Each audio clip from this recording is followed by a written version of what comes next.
Kia ora and welcome to this episode of the Amateur Austenite. My very special guests today, Kristina Pupo and Ayelen Barrios from Rational Creatures. Yeah, hi. I'm Kristina. I played Ana Elias on Rational Creatures. I am an actress, writer, producer, director, all of the things that make me sound like a narcissist, but basically a creative at heart. And I was just very lucky to be on this team. I'm Ayelen. I am a co-creator, co-writer, co-director, all the things in Rational Creatures, except for acting. That's where wonderful actors like Kristina come in. We were very lucky to have wonderful actors like Kristina come in. Today we're going to be discussing episodes 15 and 16 of Rational Creatures, which is almost at the end. So episode 15 is an Ana and Elliot at the start. Ana talks about how she's never travelled and then tells him that he needs to pronounce her name correctly. I cannot believe she's put up with it for this long. Then we cut to Fred giving Sophie grilled cheese while she reads his book, and Ana turns up to talk to Sophie about grad school. Then Ana and Marisol bond, and Ana is thinking about moving out of her dad's place, even though she's just moved back. A lot of life changes. Lots of back and forth. That's the millennial normalcy, I think. So, right. Yeah. Episode 16 is the breakup blog, which was never posted. Ana's packing and finds a USB and in a folder entitled "Do Not Enter" is the blog showing how she and Fred broke up. They've just graduated. Ana's worried about responsibilities. Fred reveals he isn't deferring, so he's not going to go to university. Ana reveals that actually she's already paid and is going to go to university. Fred's like, it's all family pressure, and she's like, well, actually travelling wasn't my idea either, and he wants to do long distance, and he says, I love you. She does not say it back, and he assumes she's been planning on breaking up with him, and he gives her back her fantastic compass that she gave him. No, that one hurt. What was it like doing in particular the blogs? Because that's quite a different style of acting, isn't it? Yeah, no, it was interesting because you had to ride this line between, Ana is kind of an introverted character, but in these blogs, she's a little silly, she's a little goofier, and you know that you're doing it for an audience. So there's that line you have to ride between, like, what's believable and what isn't. Also keeping in mind she's younger. She's, a teenager doing these blogs. I am not a teenager. Spoiler alert. And so kind of encompassing that mindset of, like, saying whatever comes to your head and just being a little freer with yourself because you still have hope, which, not to say adults don't have hope, but it's a different kind of mindset. It was something I hadn't done before on screen. I hadn't played two ages of a character, and especially a blog like that. But they were fun. Sometimes it's hard, I gotta say, because it's such a looking dead into the camera, and sometimes you're just like, oh my god, I hate myself. Like the self-loathing kicks in. You're like, oh, Ana, dork, stop. But you're like, no, it's okay. I'm doing what's scripted. This is right. I should feel this way, but. Yeah, it was definitely a challenge sometimes. Looking directly into the camera is something that you're not really supposed to do. Right, yeah.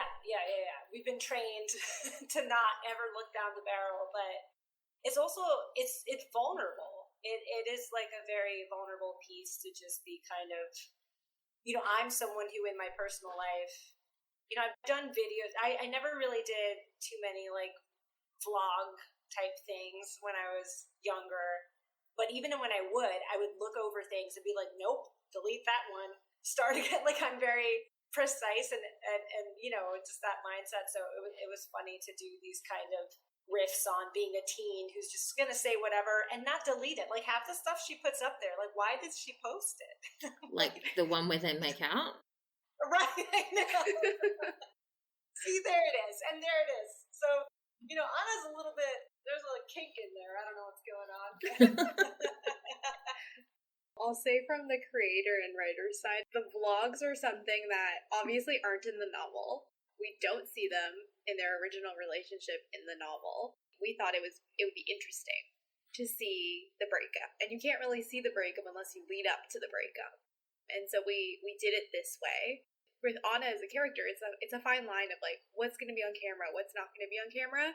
And specifically in episode 16, that has been such a writing challenge. Why would the breakup be on camera? Well, we've already established it has to be, otherwise we can't show it on screen. Well, why would she be filming this? Why wouldn't she delete it? So those are all questions that made writing it very complicated. I think he handled it really well, because, yeah, most people would keep that so they can hurt themselves with it later. If I were a viewer and not like the writer, I'd be rewatching the breakup episode, because that's what I do to like hurt myself. I like rewatch TV breakups and things like that. So it makes sense for Anna. I hope it makes sense for Anna to do that video. Something that I hadn't really picked up on before is that the fact that she's going through things kind of indicates that she is actually packing to move, going through her old stuff, decluttering not only physical items but emotional stuff all kind of at the same time. I like callbacks, and I think there's a couple of callbacks that kind of tie into this episode specifically. But I do think one of the things is that at the beginning of the show, we see Fred with a box, and it's a box of his old things, right? And here we see Anna packing up her old things. I find those little connections, like, I like to put those in there. I'm like, let's insert this in hopes that someone will pick up on it. Yeah, I think I picked up on so many more of the little things when you watch it all the way through, a second time through. So filming these episodes the vlog episodes would have been different as well, because I assume you would have had a stationary camera. Yeah, like I wrote this episode, but I wasn't present for the filming of either part, the present day storyline or the past tense storyline. So I'll let Kristina speak to that. But yeah, camera is stationary the whole time, which as a director can be difficult as well. It was challenging for both me and Peter, who plays Fred. So we took a lot of care with this scene. Like, we were like, we have to get them all right, but this scene in particular, we had both agreed we need to really get this right, because people are going to be waiting to know what happened, and we wanted the emotion to feel real and to be there. So I know for us, the day of, we shot it the vlog style with one camera setup, but we actually ended up also asking if we could get coverage, if they could actually shoot it with angles as if it was a normal scene, because we wanted that alternate version to exist just in case creatively they changed their mind, because I guess our concern was we're going through so many emotional things, and it's like in your mind you want the camera to see it, you know, like the nuances, like his expression on his face, and like we were a little worried that it wouldn't translate on just like the one thing. So we, you know, ultimately, obviously it was up to all the directors, but we just wanted it to exist just in case it didn't work. I think we made it work. I think it was there, but it was a challenge to kind of play it, you know, the camera's right there, but you still need to have some kind of dimension to the scene, you know, because we're sitting next to each other. And it's really hard to fight with someone in that scenario where you're like facing forward, but you're also facing each other, but you're also like taking a beat sometimes to just kind of collect yourself. And so we had to kind of play around with it. But I think for us, ultimately, even though they didn't use the coverage and they just stuck to the vlog, it helped us psychologically just to feel like, okay, we're really going to be able to get like raw with this and play with this a certain way. So I think at the end of the day, when we acted with the one camera, we still acted as if we were getting coverage. So I think it ended up, blocking wise, we had made ourselves more dynamic in that scene. So that's what happened the day of. We did use that footage. We didn't use it in episode 16, but spoiler, in episode 18, you do see some of those close-ups that they got on that day. Right. And I should mention, the only reason I wasn't there was because there was a global pandemic, and during that filming time, I wasn't allowed to leave Canada and go into the States. So, yes, there was Ayelen, are you the only person on the cast crew who's from Canada? I am. Jessamine has a dual citizenship, so technically she is Canadian, but she does not live in Canada, whereas I live full-time in Toronto, in Ontario. I understand it was obviously a lot more difficult for Hazel because she's on another continent. Was there particular difficulties for you being in another country? There were nuances. For example, like I actually work in higher education, so my full-time day job, how I get paid Monday to Friday, is I work at a university. And so that comes in useful when the topic of your screenplay is about that. But there are nuances of, oh wait, does the American university system work this way? I know that in my timeline, students should be paying their tuition deposits in June, but do they do that in the States? Is that how it works there? Just things like when I handed in a draft, it would be in like Canadian writing versus like American spelling and things like that, or there's phrases that I would say that they wouldn't say. The time zone isn't that bad. It's only 3 hours difference to Justman, who is the furthest time zone, other than Hazel. So we were able to make it work. But yeah, the fact that we made it work sometimes still shocks me now. Because now, even when we try to figure out a meeting time, we're like, this is impossible. How did we do this? It's really impressive. Kristina, I saw a reference that, are you in LA? Yeah. In season 1, when we started shooting, I lived in Chicago, which was where, we shot all of season 1. And shortly after we wrapped, I moved to Los Angeles. So that also, I feel like I presented some challenges for everyone, because then I had to be flown in back when we shot in Chicago, and we shot in Minnesota as well. So that was probably unexpected. Where did the original idea for this production come from? Hazel, Anya, Justman, and I were involved in a community, what we call the LIW community, the Literary Inspired Web Series community, in our own ways, in our own respects. So we met each other through this community, through working on each other's shows, through following each other on Twitter. I hosted like a watch party once, and I invited people from different things, including some of them, and we just met that way. And somewhere in the mix of that came a group conversation where we pitched this idea, basically. We wanted to do one with Persuasion. I would say it's my favorite Jane Austen novel. At the time, I would probably have said Pride and Prejudice was my favorite, but I've now grown up a little bit and consider Persuasion my favorite, which happens to a lot of Jane Austen fans. And, like, I know Hazel had some ideas, and I think Anya had some ideas, and slowly we kind of started merging them. For me, the big thing was I wanted a Latina character to play Anne Elliot. I knew that what Anne Elliot feels and her emotions in the novel that are very much of her time period could be translated to a modern setting. And especially in episode 16, I think you understand her motivations. You hopefully understand why she makes the decisions she makes. Whereas I don't know that we can understand Anne Elliot without the historical context. But we can understand someone from a different cultural setting than maybe the typical. And hopefully by the end of episode 16, you also understand why Fred's so upset too. Because at the time, when you're in high school, you don't necessarily understand everything that you might understand once you grow up a little bit. So that's kind of where like the idea stemmed from. And we were like, okay, well, let's try it. Let's just like try writing a script. And it kind of snowballed from there. What can you tell me about the musical choices for the show? Yeah, so we actually really wanted to feature some indie musicians. The first season was exclusively one artist. Oh my god. Was it Tessa Violet? Yeah, okay. Because someone else has used her before and introduced me to her. Another literary web series used Crush as their outro, and I cannot remember who it was, but that introduced me to her. It was Jules' show. Was it 12th grade or whatever? Was it? I can't remember who was that one. Okay, it doesn't matter. I need to know. I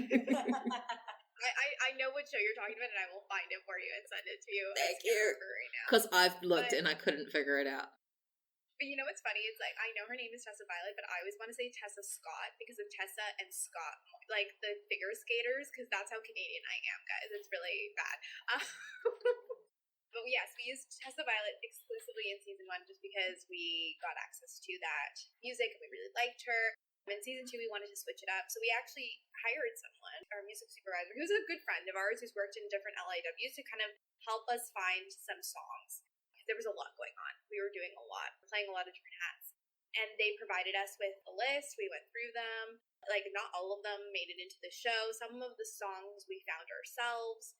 But what's interesting is that in episode 16, you see Tessa Violet again, which again is another callback to season 1. Because again, we're calling back into the past. We want the audience to go back into the past with Anna.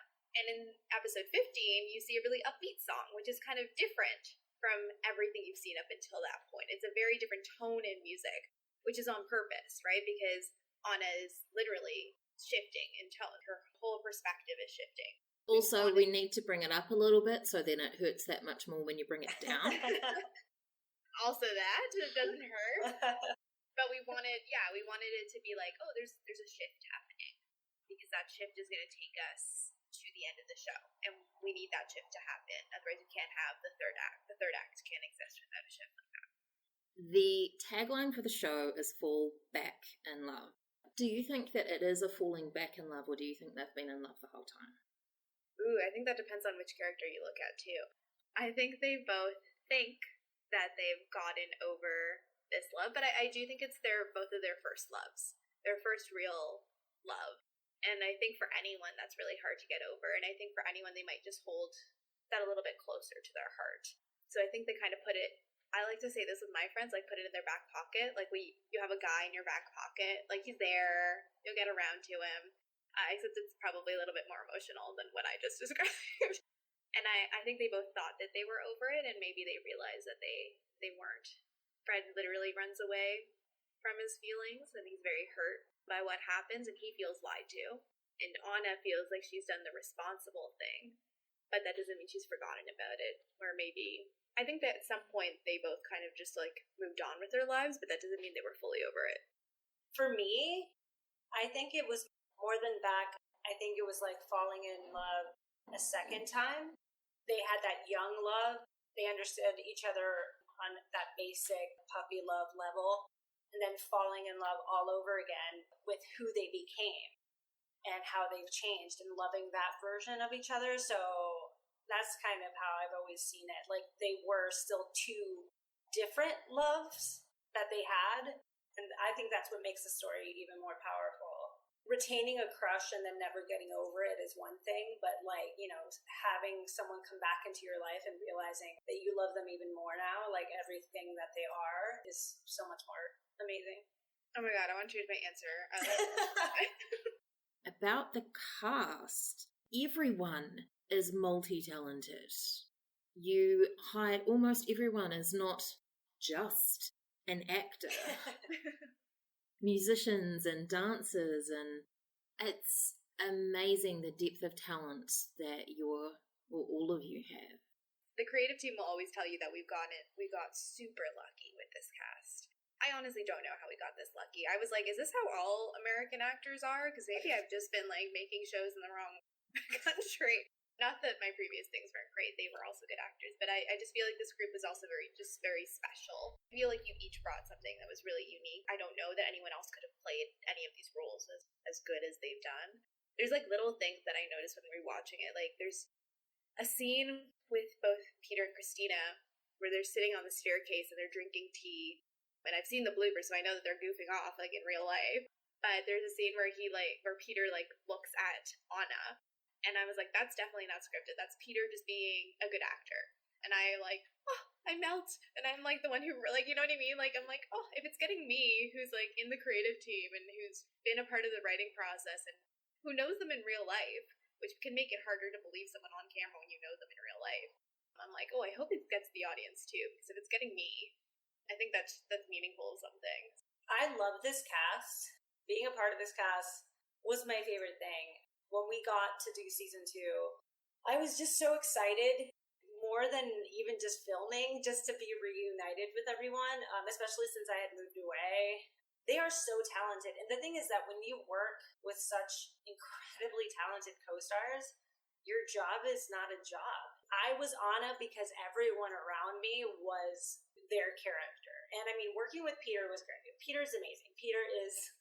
He's a good time. He's fun and really funny, and we were able to kind of joke and be ridiculous, and then on a dime turn back to this like longing it was nice to have like that kind of camaraderie on set too, where it wasn't just like, okay, now we're doing this very serious work and nobody talks to each other. Like, we were goofing off, the entire cast, all the time, just singing show tunes and being crazy.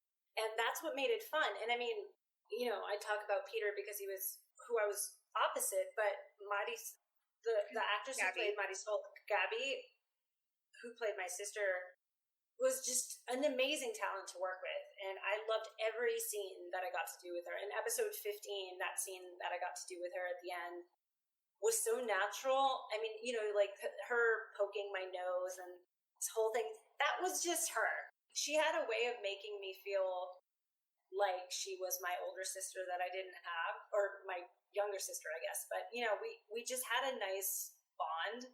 Like, episode 15 was so difficult for me because my father had just passed away minutes before that scene, actually, that we had to shoot. And, you know, it's a tough situation for everyone, right, on the set, too, because we have to get this done. We were almost done with filming.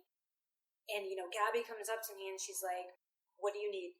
She's like, what do you need? And I was like, I don't want to pause. I was like, I just want to get it through. Like, let's just keep going. You know, like, I kind of, like, had a moment. I cried.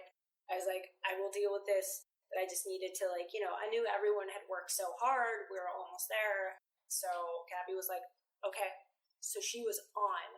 She was on and there with me. We got everything done so concisely, you know, and doing that phone call to my dad. It was such a weird meta experience of I'm having to kind of improv a phone call to Poppy, having just found that out. So, like, without Gabby being in that scene to kind of bring me to this world of, like, oh, we're acting, and to give me that hug, which was a real hug when she hugged me at the end of that scene. And I ad-libbed that life is hard line because it just kind of felt like that in the moment. And it's funny because, again, it's such a simpler storyline in the moment where it's like, yeah, Anna's moving away and it's hard to deal with how her dad feels. But we were on another level experiencing a whole different moment that she was hugging me for. So, yeah, it's just a testament to it. This cast is just not just talented, but just wonderful people. I wasn't going to bring up that. I didn't know if you wanted to talk about that or not. So thank you for being open to talking about what happened that day. But I was just going to say, like, that obviously was a terrible thing for it to happen at the very end of production. Like, it could have just been done. Like, we would have been like, and we would have totally been like, it's done. We're just not going to finish the season because this awful thing happened. And we couldn't film it. But, like, props to Kristina. Even, like, I don't even have words. It's more than props. It's like, Kristina it's not even professionalism. It's beyond that. Like, you literally could have shut everything down. And yeah, I don't know how you did that. So if I could give you a hug right now again, I would. But yeah, it was a tough day. It was obviously much tougher for Kristina, and I don't know how you did that. So yeah, I don't know what the word is. It's not congratulations. It's like, what is the word? Yeah, I get it. No, it's, you know, but yeah, just to say, because everyone should know, you know, everyone on that set though was incredibly supportive, and Ash, you, and Jessamine, and Hazel, and Anya, like, they immediately, once we wrapped, they were like, okay, let's book you a flight home, you know, like, what do you need to do, you know? So, you know, like, they were so accommodating and ready to take care of everything. But honestly, I just feel like the experience, even with that, the experience of shooting Rational Creatures, both season 1 and season 2, was just something that I will always carry in my heart, because working with good people just really, that's the way it should be. That is the way that making anything should be. It should be joyous, respectful, fun, and something that fills your heart, not something where you get home, you're like, oh my God, these shoot days, or someone yelled at me. Like, that's not what this environment was meant to be. So props to them for creating a safe and enjoyable environment. This is just a love fest. I know, right? I love it. You're so great. No, you're so great. You're both great. Both great. This has been Kristina Pupo and Ayelen Barrios, and I'm Frances Duncan. The links to our socials are in the notes. Thank you for listening, and we wish you happy watching.